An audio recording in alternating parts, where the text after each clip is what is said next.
Kalau tidak, kerana saudara dan saudari sekalian, setelah saya hadir di sini, yang dihormati tamu kita dari Azri, yang berusaha Cikgu Husna, perangkat pengawatan Akademi 2 Kawalan Shah Alam, tim pengusaha Shah Alam, yang dikasihi bakal-bakal usaha muda dan usaha-usaha tunas sekalian. Assalamualaikum warahmatullahi wabarakatuh. Waalaikumsalam warahmatullahi wabarakatuh. Apa khabar semua? Alhamdulillah, terbaik. Alhamdulillah.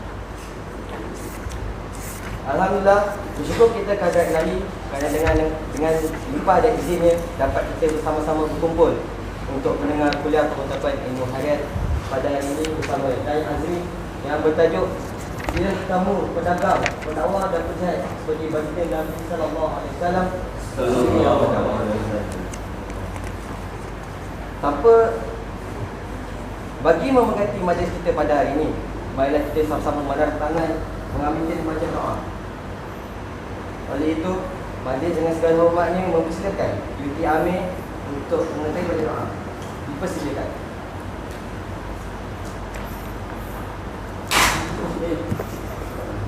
Assalamualaikum warahmatullahi wabarakatuh. Waalaikumsalam warahmatullahi wabarakatuh.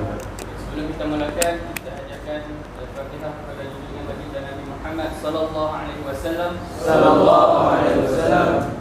Kepada guru-guru kita, ibu bapa kita dan seluruh umat Islam. Siril Fatihah. A'udzu billahi minasy syaithanir rajim.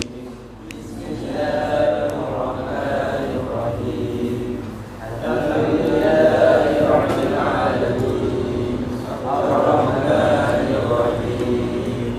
Maliki yaumiddin. Iyyaka na'budu wa iyyaka nasta'in. Ihdinas siratal mustaqim. Siratal ladzina an'amta 'alaihim ghairil maghdubi 'alaihim waladdallin. وقال ربكم ادعوني أستجب لكم.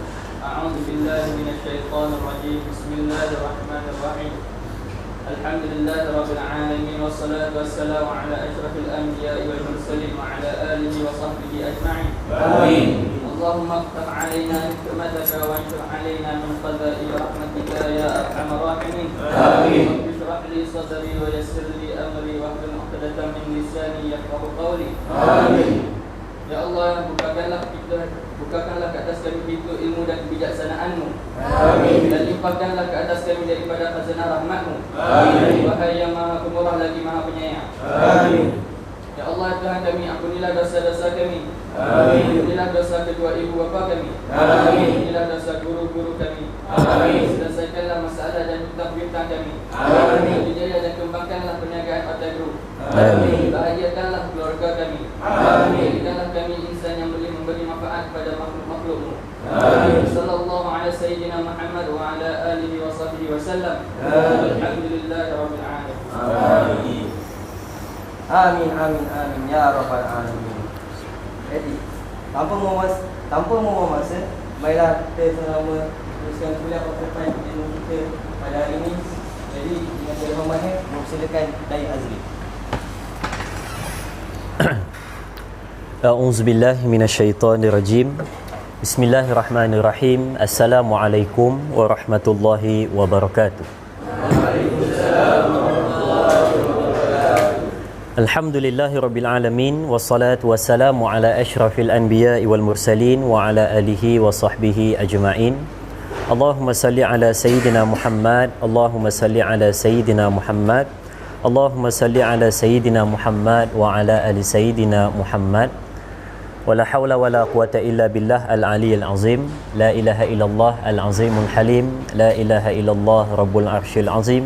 La ilaha illallah rabbus samawat wa rabbul ar wa rabbul arsyil karim. A'udzu billahi minasyaitonir rajim. Minha khalaqnakum wa fiha nu'idukum wa minha nukhrijukum taratan ukhra. Sadaqallahul azim wa ba'du. Alhamdulillah. Pertama dan selamanya syukur pada Allah Subhanahu wa taala kerana tengah hari yang berbahagia ni dapat kita dipertemukan di dalam KPI kuliah pemantapan ilmu Otai Akademi Cawangan Shah Alam. Dan mudah-mudahan pertemuan kita dirahmati dan diberkati oleh Allah Subhanahu Wa Taala. Yang saya hormati Cikgu Husna di belakang, dan juga usahawan-usahawan dan usahawan tunas sehingga ke pengarah Otai Akademi. Cikgu Amir tak ada Cikgu Amir tak datang. Ada yang baru ke sini ke semua yang lama dulu? Ada yang baru? Ada yang baru? Baru masuk ke baru pindah sini? Baru masuk. Berapa ramai hak baru masuk? Cuba angkat kening tengok. Berapa ramai baru masuk? Siapa angkat tangan tengok? Yang kali pertama, kali pertama. Boleh tahan. Boleh tahan. Belakang? Baru masuk? Berapa hari baru? Berapa hari dah? Seminggu ada? Seminggu Seminggu lebih kurang. Ramai agak hak baru-baru. Jadi tahniah diucapkan kerana anda bersama di Otai Group. Dan saya Azrin bin Mat Isa, ada tulis situ nama. Di dalam tu tak pakai topi, sini luar pakai topi. Tak sempat sikat rambut kan? Jadi itulah, kita pakai topi lah hari ni. Tak apa, boleh orang pakai topi tu? Boleh mau nampak santai sikit tengah hari. Tadi saya masuk pintu depan, tengok-tengok dalam tak ada orang. Saya kata dia dah balik kot. Rupa-rupa sini hampa tu. Mana jalan masuk dia tu? Di depan tu. Kan, depan tu. Dia selalu pintu belah sana kan. Tapi yang ni hampa duduk belah sini. Renovate lah. Buat apa sebelah? Swimming pool? Bukan? Mana tahu kau ada ni ke hasrat nak buat swimming pool ke? Mana tahu kau hotel nak buat renang pula ke sekarang? Kan? Apa nama taekwondo dah ada. Taekwondo silat dah ada kan? Taekwondo pula dah. Muay Thai. Muay Thai dah ada. Mana tahu kau nak buat renang pula kan? Baik. Apa pandai berenang ke? Ada yang pandai berenang ni? Tak ada. Kena belajar berenang. Baik, sebab nanti tak lama lagi nak berenang dalam lautan kesedihan. Sebab orangnya sebab orangnya bercinta ni biasanya berenang dalam lautan air mata. Jadi kalau tak pandai berenang, macam mana nak menghadapi ujian dalam bercinta dan ujian dalam kehidupan? Ujian. Baik. Okey, itu baru sikit dah aku bagi tu. Baik. Okey. Jadi terima kasih diucapkan kepada pengacara majlis sebentar tadi. Nama apa bang? Syukri Dulu masa sekolah rendah masuk pertandingan bercerita. Tak? Tangan kau tidak kerana bulan, masakan bintang terbit tinggi. Kalau tidak kerana Tuhan tak ingin saya di sini. Boleh tahan namanya pantun. Kan? Bagus kan? Confident tu ada. Sebab dia nak bercakap ni confident tu kena ada kan? Baik. Apa khabar semua? Ada trademark baru. Kan? Kalau dulu apa khabar semua? Alhamdulillah. Sekarang dah alhamdulillah. Ada di hujung. Ini banyak tengok boy-boy ni. Baik. Hari ni kita bakal masuk, tajuk kita punya tema berkenaan dengan jadilah kamu pedagang, pendakwah dan pejuang seperti Nabi Muhammad sallallahu alaihi wasallam. Kalau kita mengaku cinta kepada Nabi, sayang kepada Nabi, tapi kita tak buat 3 benda ni, maknanya ada lagi benda yang kita tertinggal. Sebab dalam kehidupan Nabi Muhammad sallallahu alaihi wasallam 3 benda ni Nabi buat. Nabi sebagai seorang pedagang, Nabi sebagai seorang pejuang, dan Nabi sebagai seorang pendakwah. Dalam kehidupan Nabi Muhammad sallallahu alaihi wasallam, Nabi Muhammad ni satu insan istimewa, kekasih Allah dan unik. Sebab Nabi Muhammad ni tak payah dengar Nabi Muhammad cakap, tak payah jumpa depan-depan, dengar cerita pasal Nabi pun orang jatuh cinta. Tak payah jumpa depan-depan. Kita kalau dengar pasal orang, tak tengok depan-depan, belum jatuh cinta lagi. Tapi Nabi Muhammad, dengar sahaja di telinga siapa dia Muhammad, orang dah jatuh cinta. Belum tengok depan-depan, belum lagi dengar apa yang Nabi Muhammad cakap. Orang tengok Nabi Muhammad daripada jauh pun dah jatuh cinta pada Nabi, belum dengar apa Nabi cakap. Itu istimewanya seorang insan yang disebut sebagai Muhammad bin Abdullah. Namanya adalah baginda Nabi Muhammad sallallahu alaihi wasallam. Jadi bila sebut macam itu, kita nak tengok sebagai mukadimah kita ni untuk permulaan KPI kita untuk sesi baru selepas PKP ni. Kita nak tengok di awal-awal ni ada apa istimewa pada Nabi Muhammad sampai orang tak payah jumpa pun dah jatuh cinta. Tak payah jumpa depan-depan pun dah rasa rindu. Tak payah dengar Nabi Muhammad cakap pun rasa nak ikut apa yang Nabi Muhammad bawa. Mesti ada satu benda yang istimewa. Mesti ada satu benda kelainan. Mesti ada satu benda yang lain pada lain. Apakah 3 benda yang lain pada lain ada pada Nabi Muhammad? Nombor 1 pada wajah. Nombor 2 pada lisan. Nombor 3 pada tingkah laku. Bila 3 benda ni baik, orang kalau 3 benda ni baik, orang tu akan nampak elok. Tapi sebab kita hari ni, kita hanya elok 1, elok 2, tapi tak cukup 3-3 tu. Sebab tu tak nampak baik. Sebab tu tak nampak elok. Jadi saya sebut sekali lalu, sikit je kita sebut sebagai mukadimah, apakah yang terbaik pada 3 benda tu, supaya kita duduk di mana pun, apa benda pun yang kita buat, orang akan suka pada kita. Kita jadi seorang pedagang, orang suka pada kita kalau 3 benda tu elok. Jadi seorang pendakwah akan dapat strategi yang cukup cantik. Dan jadi seorang penjihad pun akan jadi seorang yang disayangi, disegani, disukai dan dicintai. Sebab dia ada 3 benda ni. Tengok satu-satu. Yang nombor 1 adalah pada wajah. Pada wajah ni maksud dia muka. Siapa sini tak ada muka? Ada? Mana ada orang tak ada muka? Semua orang ada muka. Ada mata, ada kening, ada hidung, ada mulut. Mulut cukup atas bawah, lepas tu pipi ada, dagu ada. Tapi saya sebut hebatnya ciptaan Allah. Walaupun orang tu sama je, dia punya ada 2 mata, 1 hidung, 1 mulut, ada 2 kening, 2 telinga, ada 2 pipi, 1 dagu, 1 dahi kiri kanan. Walaupun semua sama, tetapi muka berbeza-beza. Hebat Allah buat. Bukan kata berbeza-beza tu orang hak dalam otai je. Satu dunia. Walaupun ada muka irai-irai sikit, saya pun ada muka irai-irai kak. Sebab orang kata seorang manusia dia akan ada 6 orang muka yang sama macam dia. Taklah serupa 100%, tapi lebih kurang. Betul? Kan? Saya pernah jumpa seorang muka lebih kurang macam saya. Tahu siapa? Tahu siapa? Cristiano Ronaldo. Tak ada. Tapi betul. Seorang tu dia akan ada 6 orang yang muka lebih kurang macam dia. Tapi nak sebut apa? Hebat Allah buat satu dunia, orang tu semua, orang tu 2 mata, ada 1 hidung, ada 1 mulut, ada semua ni, tapi tak sama dia punya rupa. Boleh beza. Daripada depan ni semua sama, ada semua tu, tapi semua muka berbeza. Itu hebat ciptaan Allah. Nabi Muhammad yang dikatakan hebat nombor 1, Nabi Muhammad ada muka yang menggembirakan, muka yang menceriakan. Bila orang tengok tak mau lepas tengok muka Nabi. Bila orang tengok muka Nabi Muhammad tak mau berhenti tengok, nak tengok je sebab ada satu aura. Kita bila orang tengok muka kita, cepatlah pergi. Orang tak suka tengok. Kadang-kadang kat tol, palang tol pun tak mau buka tengok muka kita. Sebab muka, ya Allah, bukan muka tak handsome, muka tak erti senyum, muka tak erti manis, muka jenis tak menggembirakan orang. Dia syarat orang nak suka pada kita, tak semestinya muka handsome. Sebab tu di antara ciri-ciri lelaki idaman perempuan, handsome tak ada dalam 5 tu. Mana ada ciri-ciri lelaki idaman perempuan, mana ada perkataan handsome? Ciri-ciri dia tak ada. Nombor 1 mesti pakai Honda. Itu nombor 1. Nombor 2, dompet mesti penuh. Nombor 3, mesti ayat manis. Nombor 4, mesti baik hati. Dan yang kelima, mesti ada rambut yang lurus. Tu dia. Dia tak ada perkataan handsome nombor 1. Tak ada. Nombor 1 tu ada H di lambang tu, confirm dapat. Hampir ngorak dia naik biasa-biasa, mana dia mau. Boleh tak saya nak jadi awak punya power? Tak mau. Kalau bunyi apa? Bunyi apa? Orang gaduh?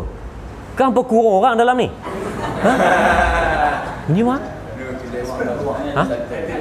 Sate. Jual sate sebelah. Oh, lembu hidup Lain macam bunyi. Macam orang bergaduh kan? Baik. Okey, sebut tadi. Tapi itu cerita lain lah. Bukan satu saja selingan. Tapi nak sebut muka. Nabi Muhammad nombor 1 muka. Bila orang tengok, orang seronok nak tengok. Bukan kata nak tengok tu sekali je tak, tapi bila mana tengok rasa tak nak lepas tengok. Dan bila mana dah beredar daripada tengok wajah Nabi Muhammad SAW, orang rasa nak pi balik, tengok balik. Tu Nabi Muhammad. ada satu aura, dia cara nak dapatkan aura tersebut adalah rajin senyum dan manis muka. Lepas ni buat, bila mana kita buat apa-apa sekalipun, tak kisahlah abang-abang ni jadi seorang pendakwah ke, berjihad ke, pedagang ke, kalau muka manis orang suka. Sini mungkin ada yang dah start berniaga burger, dah start goreng burger, dah start goreng roti dengan daging, tapi muka masam. Bukan gambar tu lah, itu manis kan, saya nak tunjuk tajuk kan, tapi muka masam. Agak-agak bila muka masam je tu, orang rasa nak beli tak barang kita? Orang lalu tengok, ya Allah masamnya muka, orang tak singgah. Tapi kalau jenis muka manis, muka senyum, bila dapat orang sampai kita raikan orang tersebut, agak-agak orang berkenan dah nak datang. Walaupun kadang-kadang kita buat tu tak berapa sedap, tapi sebab layanan muka manis, orang seronok nak datang. Betul. Sebab tu saya kata dah dulu, saya kata di Setapak, saya kata di Hotel Cawangan Setapak, saya kata bila mana ada orang datang singgah di kedai kita, tak payah tunggu dia bagi salam, kita dulu sambut dia datang. Walaupun kita kata sibuk tengah goreng ni, tengah buat ni, tapi sebab bila mana dia datang, tolong raikan, jadikan dia satu pelanggan yang cukup istimewa. Di antara tips nak ramaikan pelanggan adalah setiap pelanggan yang datang di kedai kita semuanya istimewa. Bukannya dia datang tu nak beli burger special tapi kita layan dia tak special. Dia datang tu kita dah raikan dengan sahabat istimewa, bagi dia salam, lepas tu sebelum dia cakap apa-apa kita tanya dulu nak apa. Ni kadang-kadang kita marah dia. Dia tanya pada kita, bang, ada burger apa jual sini? Kita jawab kat dia, hang tak nampak ke aku dah tulis kat depan? Dah ada besarkan poster tu kat depan, baca daripada atas sampai ke bawah, semua aku tulis, tambah mayonis pun ada tulis kat bawah. Hang tak boleh baca sendiri ke? Aku tengah busy goreng ni. Mbak, ada tak yang buat yang tu? Takkan saya sebut saya saja, ada yang buat. Tapi bukan sini punya orang lain, ni kedai lain, ni kedai lain, ni kedai lain. Kan? Mesti ada yang buat macam itu. Hang boleh je Facebook elok-elok, walaupun kita dah tahu di depan tu dah ada poster tertera apa yang ada dijual dan harganya. Tapi sebab apa dia tanya? Ni, otak kena cerdik. Manusia kadang-kadang dia dah tahu satu benda tapi tetap dia tanya, bukan sebab dia tak tahu dan bukan sebab dia malas baca, tapi sebab dia nak ramah mesra dengan orang tu. Kalau tidak, takkan saja-saja diceritakan pada kita Allah tanya apa ada di tangan Nabi Musa. Allah maha tau, maha tahu, maha ni tidak ada tandingan. Allah ni maha mengetahui. Kalau dah sebut maha mengetahui, takkan tak tahu apa yang ada di tangan Nabi Musa. Tapi bila mana Nabi Musa balik dari kota Madian nak balik ke Mesir, dalam perjalanan Allah tanya, wahai Musa, apa di tangan kamu? Takkan saja-saja Allah tanya, hey, you can think yourself lah. Speaking. Kita boleh fikir, takkan saja-saja Allah tanya. Allah nak cerita ni, nak ramah mesra dengan seorang Nabi yang namanya Musa. Allah nak hilangkan gugup dalam hati Nabi Musa, sebab Nabi Musa nak pergi jumpa dengan seorang hamba Allah, nama dia siapa? Apa?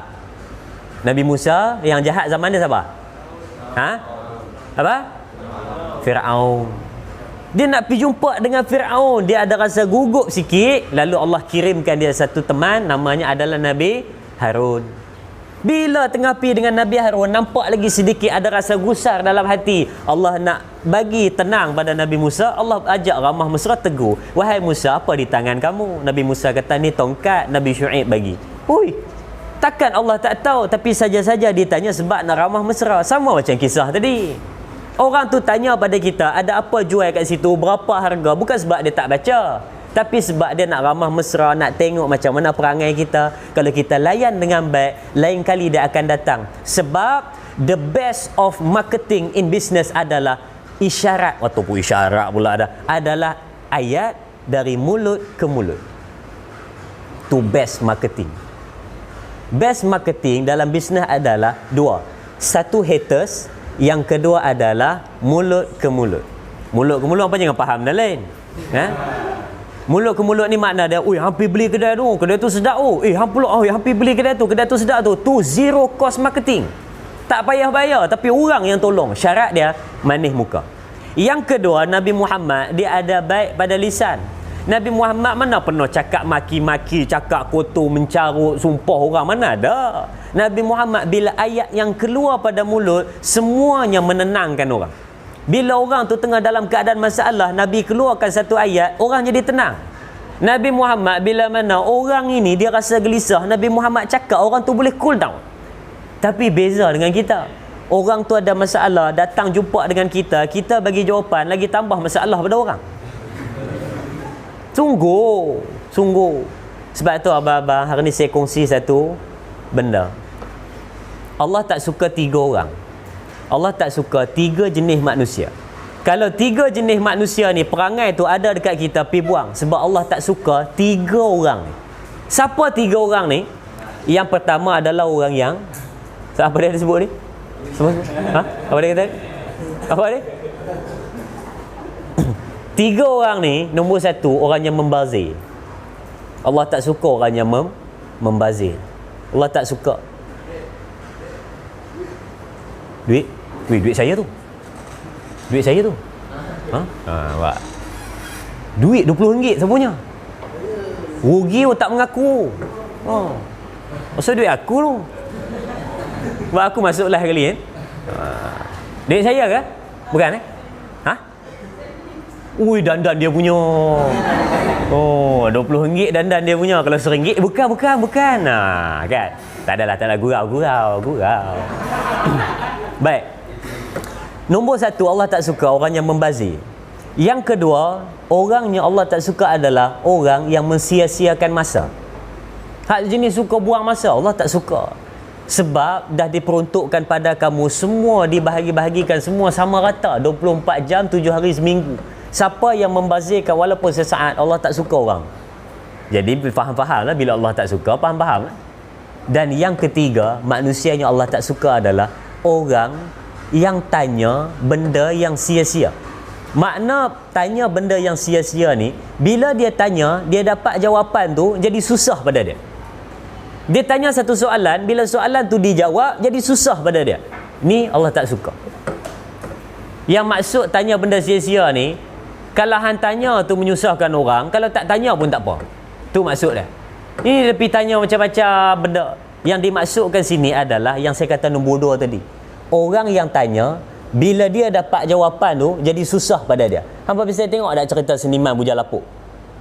Siapa hak bisa tengok, hang ingat balik bila mana dia casting P. Ramlee jadi Sultan, S. Samsudin jadi apa, Tok Dukun ke Bomo, apa, Pawang. Yang Haji Sattar jadi penasihat.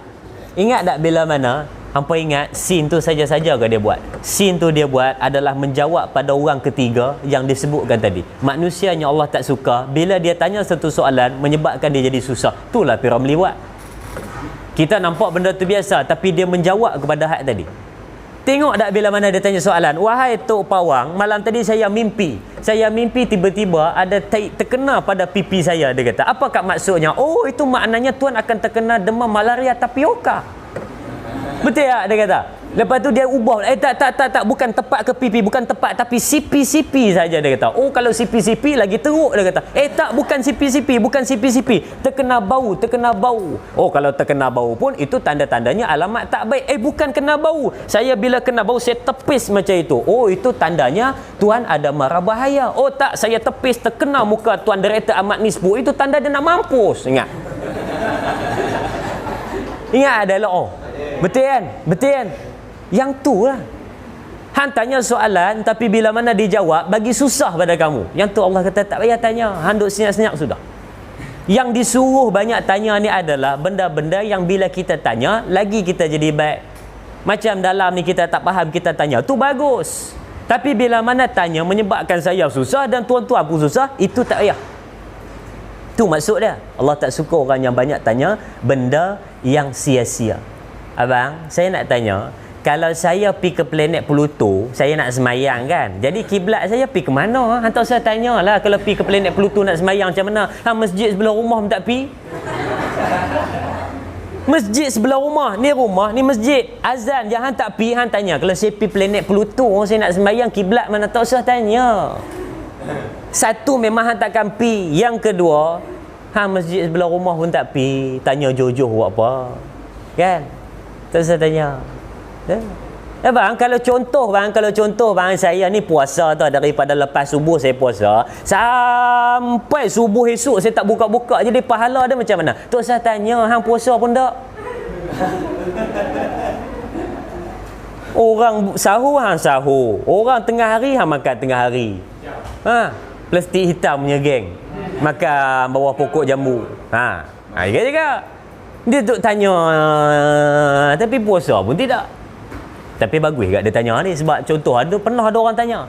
Dia kata kalau saya ni puasa tak buka-buka, dia kata, jadi pahala tu bersambung ke sampai esok tak main maghrib tu dah habis lah puasa. Tak, tapi saya tak buka lagi, dia kata. Buka lah. Dia gaduh, saya ni nak lebih, dia kata. Mana ada, kalau maghrib tu masuk maknanya dah habis lah puasa. Hang tak makan ke, hang makan ke, dah tak ada puasa dah. Kan? Lain lah kalau tak ada makanan. Macam ada orang Palestin dia tanya, dia kata macam mana saya punya puasa? Saya ni sahur pun tidak, buka pun tidak. Macam mana saya punya puasa? Oh, tu sedih. Sebab makanan tak ada. Tapi kita ni makanan belunggu. Makanan belunggu. Kita orang Malaysia ni bukan mati kelaparan, mati kekenyangan. Tu orang Malaysia. Makan banyak. Kan? Sambil-sambil goreng burger pun makan. Lepas tu gaduh. Oi, mana burger tadi aku dah buat? Oh, buat apa? Hang yang makan tadi. Abang tu main nak minta, tak ada. Apa-apa dia yang makan. Abang lambat sangat bang, dia kata. Abang lambat sangat datang. Lambat apa? 2 minit je hilang. 2 minit je hilang burger tu. Baik, okey. Saya sebut tadi tentang 3 manusia. Nabi Muhammad, yang kedua tadi saya sebut ni mukadimah, saya sebut. Nabi Muhammad bila keluarkan satu ayat pada mulut, orang jadi seronok nak dengar dan menggembirakan hati orang. Tapi beza dengan kita, bila kita keluarkan satu ayat menyebabkan orang jadi susah. Sebab tu Nabi ajar pada kita, bila nak bercakap, pastikan percakapan kamu itu pendek, ringkas dan senang difahami. Pendek, ringkas dan senang difahami. Hapa pi tengok dalam hadis Nabi, Nabi kalau jawab apa-apa persoalan, Nabi bagi terus jawapan. Mana ada pi pusing daripada Kuala Lumpur pi ke negara lain dulu, patah balik ke Selangor, lepas tu pi ke Kedah, pi ke atas sikit Langkawi, patah balik ke Perlis, lepas tu pi ke Perak, naik ke Pahang, Canberra Highland, lepas tu turun balik. Mana ada. Nabi Muhammad bila ditanya satu soalan terus dijawab supaya orang tu senang faham. Ya Rasulullah, boleh tak bagi saya satu nasihat yang pendek, ringkas dan senang diamalkan? Nabi kata, la taghdab. Sebab Nabi Muhammad dia terkenal dengan satu istilah. Nabi Muhammad ni bila mana dia bercakap, dia bakal mengeluarkan satu ayat jawami'ul kalim. Makna jawami'ul kalim ni, cakap pendek tapi makna besar. Tu. Cakap pendek tapi makna besar.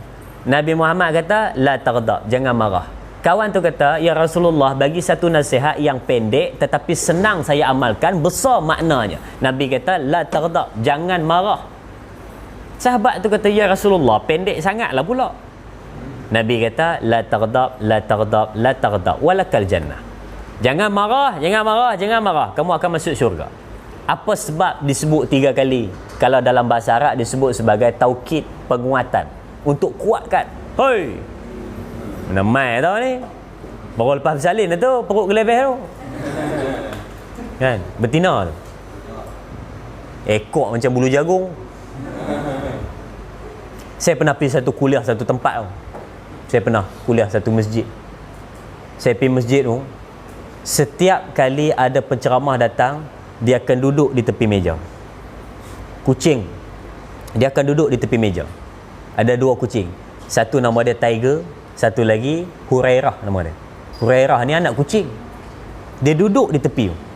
Orang tu kata sejak 5 tahun lepas dia ada je di situ. Memang dia duduk di situ. Saya tak tahu orang tu bohong ke apa. Kalau orang tu bohong, saya bohong.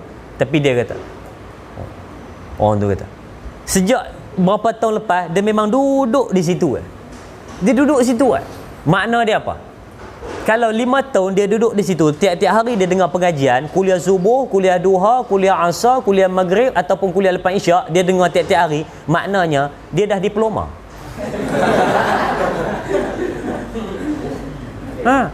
PhD tak sampai 5 tahun.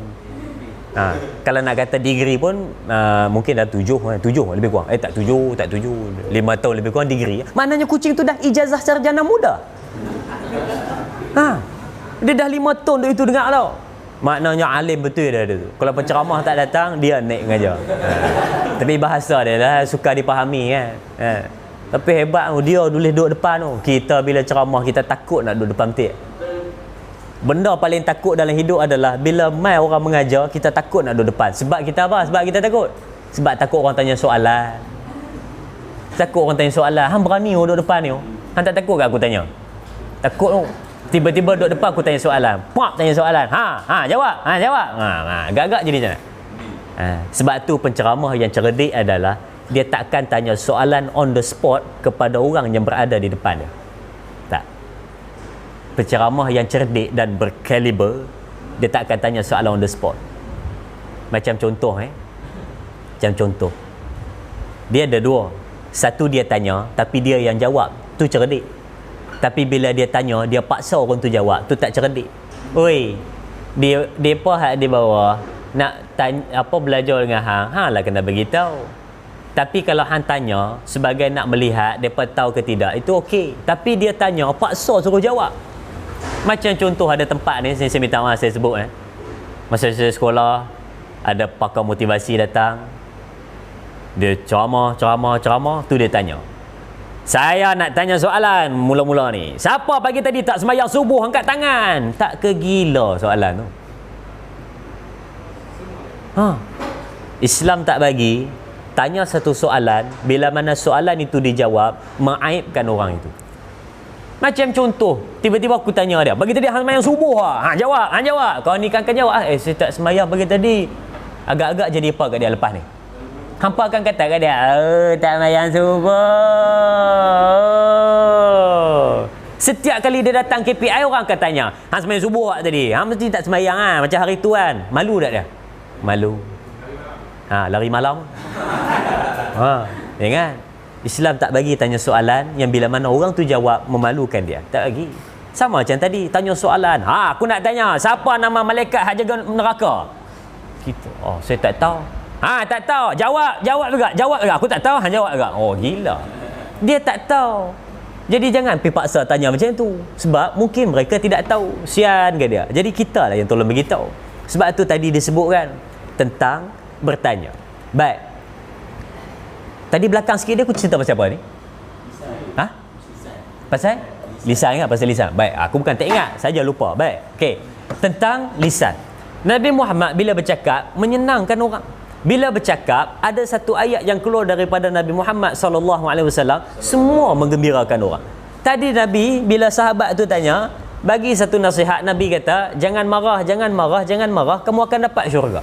Pendek aja. Tapi sebenarnya dalam tu ada benda yang dimaksudkan. Apa yang dimaksudkan dalam marah kamu akan dapat syurga? Maksud dia satu, jangan marah. Kalau kamu marah, kamu boleh bunuh orang.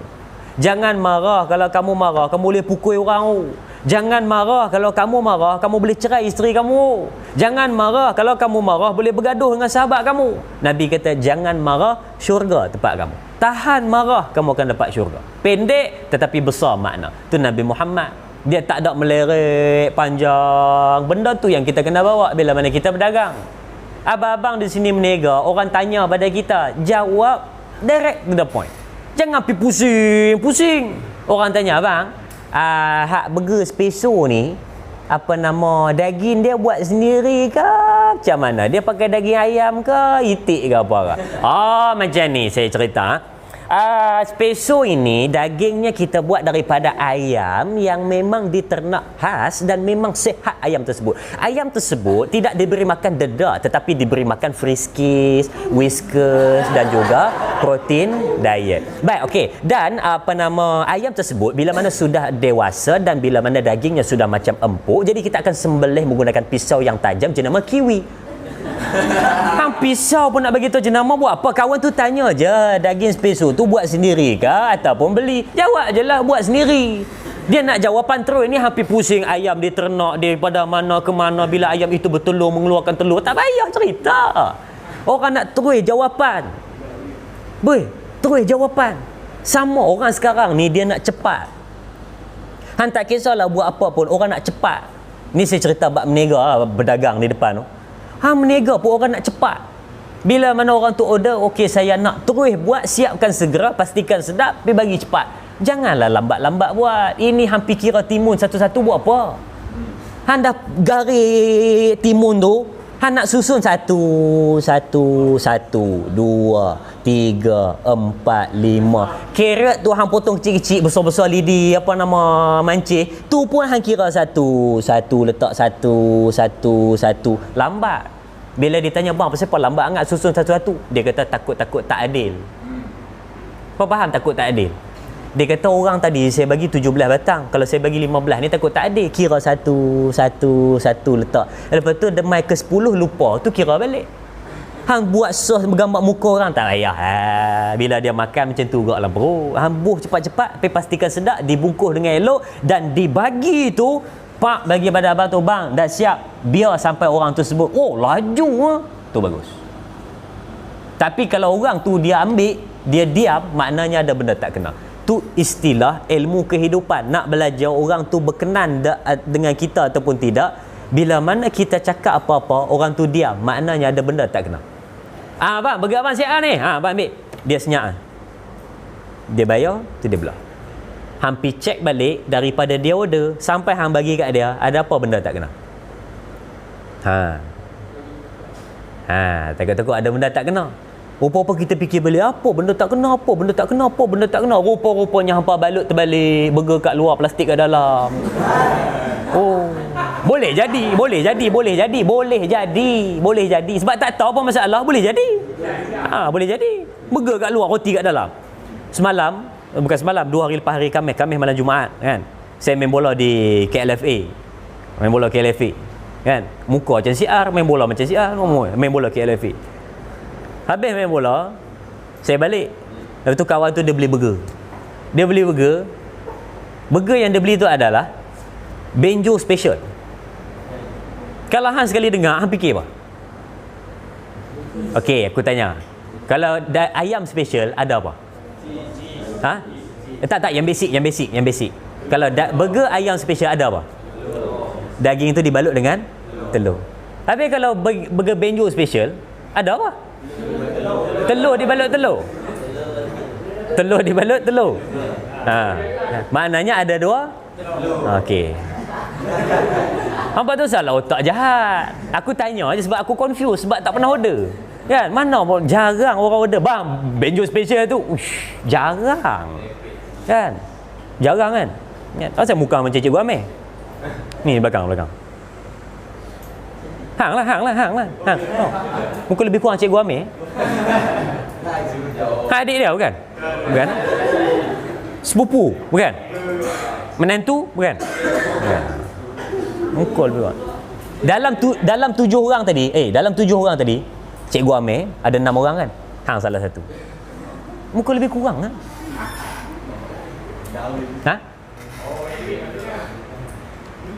Hari tu saya belajar tentang spek mata.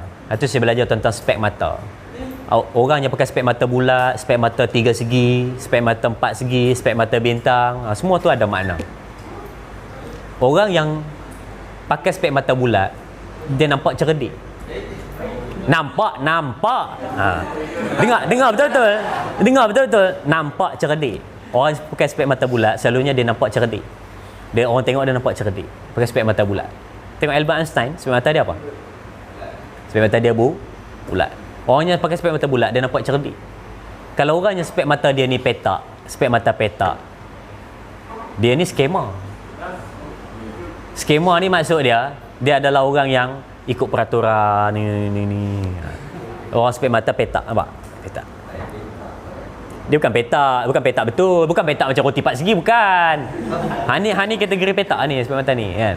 Betul. Kalau orang yang pakai spek mata yang lain-lain tu, itu tak ada istilah apa, itu cuma santai-santai, tapi itulah 2. Tapi kalau orang itu, dia adalah orang yang nampak seperti educated dengan bijak dia lain sikit. Educated, terpelajar, dan orang ni yang dia macam ilmiah sikit. Dia pakai spek mata tak ada bingkai. Spek mata dia tak ada bingkai. Bisa tengok spek mata tak ada bingkai? Dia ada batang tepi lah. Tengah ni hanya cermin. Itu orang tu dia nampak ilmiah. Sama juga macam tai. Pakai baju Melayu tak pakai tai? Ha? Baju Melayu tak pakai tai? Tak? Kan? Mana pernah orang pakai baju Melayu pakai tai? Saya kira ada yang jawab, saya pakai bang. Oh, sudah. Kalau tai, ni saya cerita sini habis sini ya. Tai. Tai tu, tali leher. Tali leher tu, jangan salah pakai. Kalau salah pakai, lain makna dia.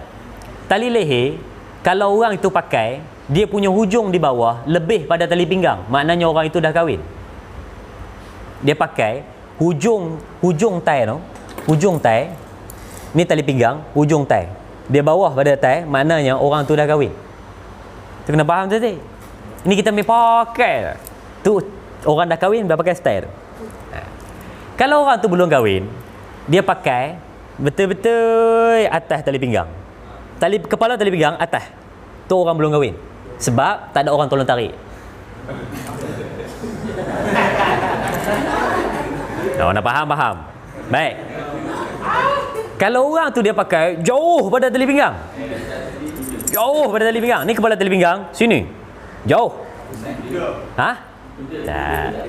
Jawapan dia, orang itu tak pandai pakai. Tapi kalau tadi sebelum kahwin, kalau orang itu dia smart, dia pakai kepalanya betul-betul atas tali pinggang. Tu smart. Tu kena faham tu. Sama dengan kain batik. Kain batik. Akak-akak belakang kain batik. Kena faham tu. Kalau pakai belahnya di tengah, maknanya dia belum kahwin. Kain batik tu belahnya di tengah, mana belum. Tapi kalau kain batik itu belahnya di tepi, kiri ataupun kanan, maknanya dia janda. Kau kena faham betul-betul. Ini bukan saya cerita bohong. Tak percaya, pergi balik. Sebab tu orang sekarang dia tak kisah dah, dia pakai lah. Tapi orang dulu-dulu dia pakai kain batik ada makna. Sebab orang tengok, oh dia belum kahwin, boleh try. Dia tengok kain batik dia tahu. Akak-akak balik nanti pergi tanya orang dulu-dulu. Pakai kain batik dia ada makna. Sebab tu pakai kain batik sekarang hati-hati. Ada makna. Jangan main-main. Sama dengan songkok hitam. Songkok hitam, sebab saya ni jenis orang yang saya jumpa orang lama, saya suka tanya ilmu kehidupan. Songkok hitam, hati-hati. Kalau songkok hitam kita pakai straight, dia ada dua makna. Satu, kemas. Yang kedua, orang itu lurus benda. Tapi kita ambil yang tengah, yang elok lah. Kita ambil yang smart. Orang tu pakai, dia betul-betul, maknanya dia smart. Tapi kalau orang itu dia pakai, dia sengit sebelah kiri, maknanya playboy. Hati-hati. Orang tu pakai songkok hitam, dia sengit belah kiri, maknanya dia banyak markah. Tapi kalau dia pakai sengit belah kanan, maknanya dia setia.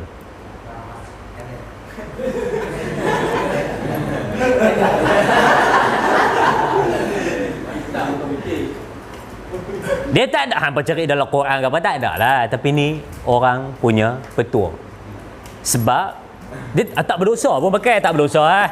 Tapi orang tengok, orang tengok, orang tahu. Habis semua sengit belah kanan tu. Tudung pun sengit belah kanan tu. Itu cerita sini habis sini je lah. Sekadar berkongsi. Lepas ni, tapi pakailah yang smart, pakai betul-betul. Itu smart nama dia. Loroi benda tak ada. Itu saja aku bohong. Tapi dia smart. Bagian tengah. Baik, okey. Pam yang tadi. Baik. Aku kat mana tadi? Dekat lisan. Baik. Asal aku tanya je lisan. Padahal aku dah masuk jauh lah. Kan? Baik, okey. Kita masuk yang ketiga sebab kita nak terus pula kepada pendakwah dan penjahat. Baik. Yang ketiga, ada apa pada Nabi Muhammad SAW? Okey, tadi saya sebut tentang ni. Bila mana orang tu diam, maknanya mungkin ada benda tak kena. Pergi cek balik bagaimana layanan kita sampai dia diam. Sebab kalau orang itu dia seronok, dia akan bercakap. Tapi bila mana dia diam, kita ada satu persoalan. Apa yang aku buat? Bila mana aku bagi je burger dia diam. Pergi cek balik. Sebab kita nak jadi seorang pendakwah, pedagang yang baik. Orang suka, orang berkenan beli dengan kita. Mesti ada satu perangai dan faktor X. Kita ni lain pada lain. Okey, baik. Yang seterusnya, Nabi Muhammad dia ada satu kelainan pada tingkah laku. Nabi Muhammad dia bukan jenis orang yang suka pukul orang, jenis tangan jahat, kaki jahat, tak ada. Nabi Muhammad jenis orangnya bila mana duduk dengan dia, Nabi Muhammad selesa. Jenis tak jahat perangai. Nabi Muhammad bila duduk dengan Nabi selesa. Rasa nak duduk lama, rasa tenang, rasa happy, rasa aman, rasa tenteram, tak ada rasa gelisah. Sebab Nabi Muhammad pada tingkah lakunya cukup perfect. Macam Nabi Muhammad bila jumpa dengan budak-budak, Nabi Muhammad bila jumpa dengan budak-budak, Nabi Muhammad suka peluk. Dia pegang. Sebab budak-budak ni nak nasihat dia dengan peluk. Apa nak nasihat budak-budak yang umur dia bawah pada 12 tahun? Cara dia adalah peluk. Itu cara nasihat. Dan kalau cara nasihat orang yang atas pada 12 tahun, caranya adalah buat apa yang dia suka. Dia suka buat apa? Dia suka main bola. Main bola kan dia? Dia suka buat apa? Main COD. Main COD kan dia? COD. Cash on delivery. Kan? Pergi main COD kan dia? Dia suka main apa? Main game. Pergi main game kan dia? Dia suka lepak di kedai makan. Pergi lepak kan dia? Itu cara nak tegur orang yang umurnya 13 tahun sehingga 21. Pergi buat apa yang dia suka. Kalau orang yang atas 21 dah masuk belia, cara nak tegur dia pun lain. Cara nak tegur bukan pergi buat apa yang dia suka. Cara nak tegur orang yang umurnya 21 tahun ke atas, caranya adalah pergi ajak dia sembang, pergi minum. Orang hak jenis belia ni pergi ajak minum. Cara nak tegur dia, jom kita minum, jom. Dia pergi minum makan sambil tegur. Tu cara. Kalau nak tegur orang yang lebih dewasa ataupun dah masuk dalam kategori tua ataupun warga mah, nak tegur dia lain juga, bukan ajak pergi minum. Opah jom pergi minum, mana ada kan. Cara nak tegur dia adalah bawa orang lain yang umur lebih-lebih kurang dengan dia. Tu kena faham betul-betul. Tu pendakwah yang baik. Cara nak tegur pun kena faham, bukan masuk yang redah, bukan sembrono ya. Cara nak tegur pun kena faham. Orang yang warga mah tadi kena bawa orang yang umur dekat-dekat dengan dia juga. Mungkin kita yang nak cakap tapi nak bagi dia selesa sebab kita umur bawah sangat. Bila nak cakap dengan dia, takut-takut dia kata, aku makan garam dulu pada hang. Takut keluar ayat tu. Tapi bila mana nak adjust dia bagi dia tak cakap benda tu, pergi bawa orang yang umur lebih kurang dengan dia. Baru dia boleh cakap, kita sama-sama makan garam. Baru betul. Kan? Boleh faham? Okey, baik, dapat. Nabi Muhammad, bila mana Nabi Muhammad dalam tingkah laku, orang jadi suka, jadi berkenan. Sebab tu 3 benda ni saya ringkaskan. 3 benda ni pastikan ada pada kita supaya kita dapat jadi orang yang disukai dan jadi contoh kepada orang lain ikut apa yang dibawa oleh Nabi Muhammad sallallahu alaihi wasallam. Okey, baik. Tadi saya sebut tentang pedagang, saya dah cerita sikit.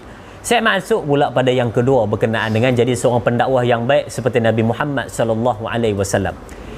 Sebelum saya cerita dengan lebih lanjut, ramai orang yang dia ni selalu ada impian. Impian dia adalah, aku nak jadi baik lah. Bila jadi baik mesti orang suka.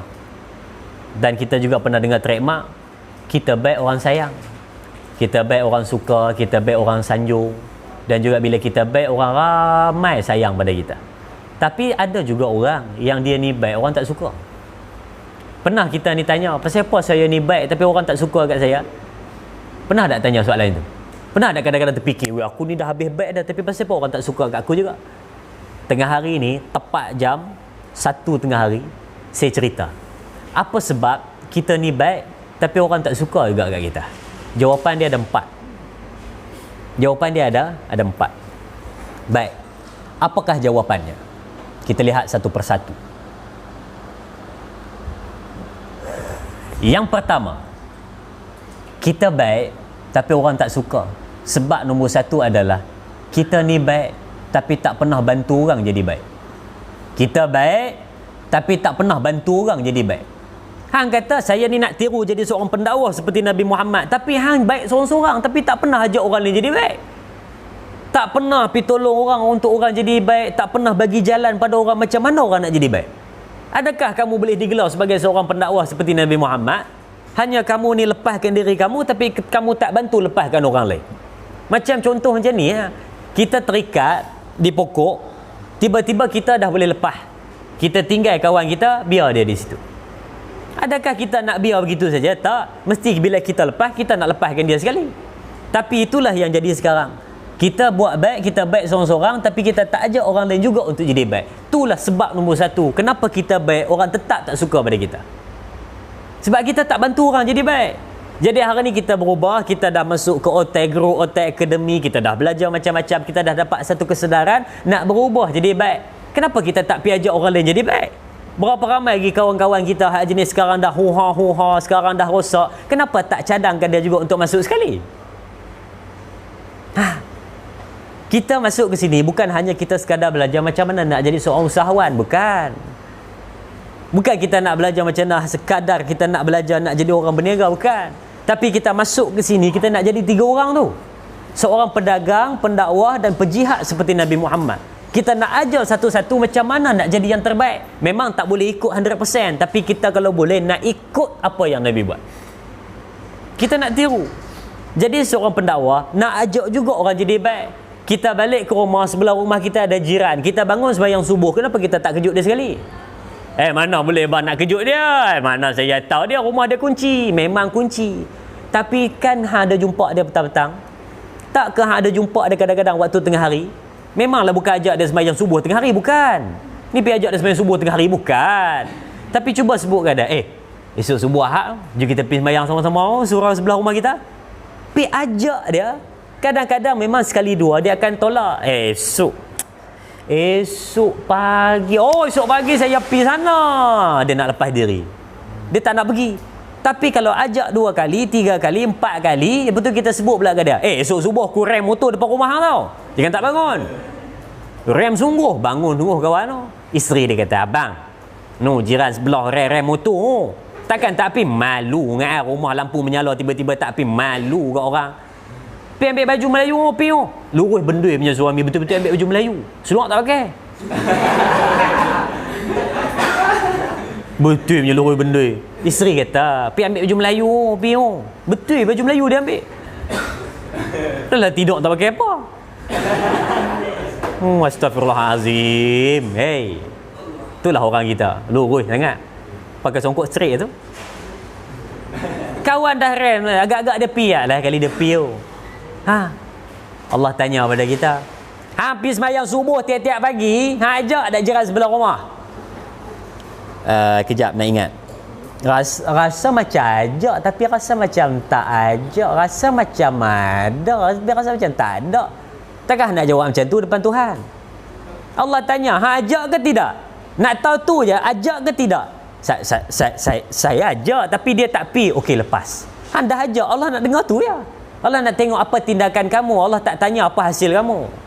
Ajak ke tidak, tu je soalan dia. Okey, kawan saya jenis jahat, semayang tidak, apa tidak, jenis huha-huha, apa segala benda tak buat, apa Allah suruh tak buat, apa Allah larang hak tu dia buat. Ada tak kamu tegur dia? Saya dah tegur tapi dia tak berubah, macam mana? Allah tak tanya dia berubah ke tidak. Allah tanya pada kamu, kamu tegur ke tidak? Sebab tu Allah tak tengok hasil. Janji Allah lihat apa yang kamu buat. Sebab tu nombor 1, bila mana kamu baik, jom ajak orang juga jadi baik.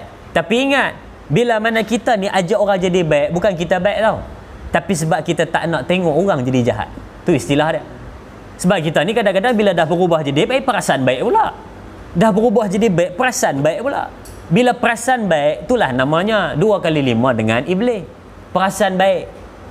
Bila mana hebat sikit, perasaan baik. Bila mana hebat sikit, perasaan hebat. Tu nama dia wasiat peninggalan syaitan. Cara sebut tu kena betul, bukan syaitan. Nampak baik sangat. Ni pasal apa jahat sangat ni? Syaitan hasut, nampak baik. Dia kena sebut syaitan. Syaitan. Betul? Syaitan. Dia sebut syaitan. Syaitan, nampak baik. Syaitan, betul. Nampak baik. Dia kena syaitan. Betul.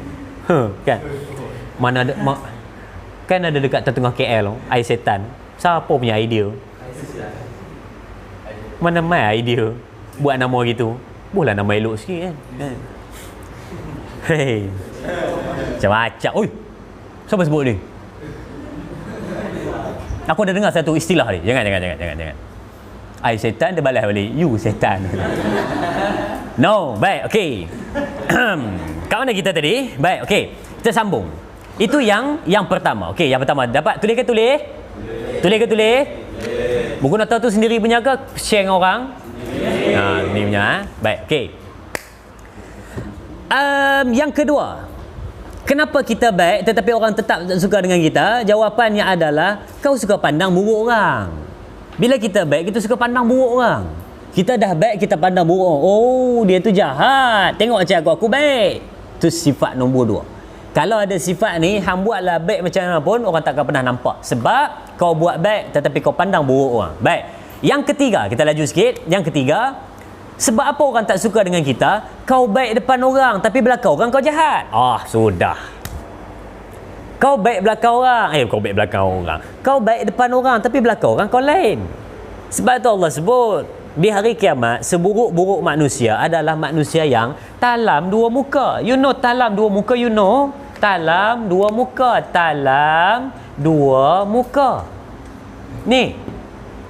TZM. Talam dua muka. Tahu tak siapa dia talam dua muka? Ada ramai. Tapi di antaranya adalah depan orang lain, belakang orang lain.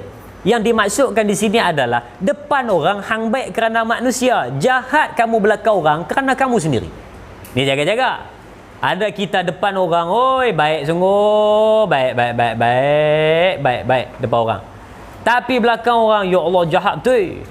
Sebab tu saya kata, bila duduk sorang-sorang, pastikan teman kita adalah iman. Tapi bila duduk sorang-sorang, teman kita adalah iblis, tu yang dia datang usik macam-macam. Bila duduk sorang-sorang, dia macam-macam terfikir benda jahat. Sumpah weh, tak bohong. Hoi. Sumpah betul. Alamak.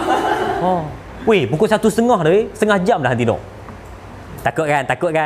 Tak adalah. Baru 2 saat je tidur. Terlelap. Biasalah terlelap. Malam tadi tahajud lama. Tahajud lama. Balik tutup kedai pun pukul apa? Tutup kedai pun pukul 3 lebih kurang kan? Tutup kedai pukul 3. Sampai ke rumah pukul 5. Pukul 6 bangun sembahyang subuh. Lepas tu pukul 7 pula ada kerja pula nak buat. Pukul 9 ada kerja nak buat. Pukul 12 dah datang KPI. Nanti petang nak sambung balik. Letih. Kan? Di antara waktu yang paling sedap nak tidur waktu bila lagi? KPI lah. Sedap tidur. Kan? Ada orang yang duduk di rumah tak boleh tidur, tapi dalam majlis ilmu tidur. Sebab tidur ni adalah satu nikmat. Kalau dapat ambil je lah. Sungguh, tidur ni satu nikmat. Kalau dapat ambil je. Ya ke bang, tidur tu nikmat? Tidur tu bukan sia-sia ke? Siapa kata tidur sia-sia? Tidur ni nikmat Allah bagi, bukan semua orang dapat. Iya ke? Saya rasa semua orang tidur. Memang semua orang tidur. Tapi berapa ramai orang yang lena? Berapa ramai orang tidur lena? Sebab tu dalam kitab Anugerah-Anugerah Tuhan, Adab-Adab Islam, diceritakan tidur itu satu rahmat daripada Tuhan. Bukan semua orang dapat. Rahmat tu maknanya kasih sayang. Tuhan pilih hang dapat tidur lena. Ada orang tidur tak lena. Nak tidur tak lena sebab masalah banyak. Ada orang tidur tak lena sebab terfikir motor tak kunci. Ada orang tidur tak lena sebab terfikir harta banyak. Ada orang tidur tak lena sebab terfikir mana anak tak balik-balik lagi.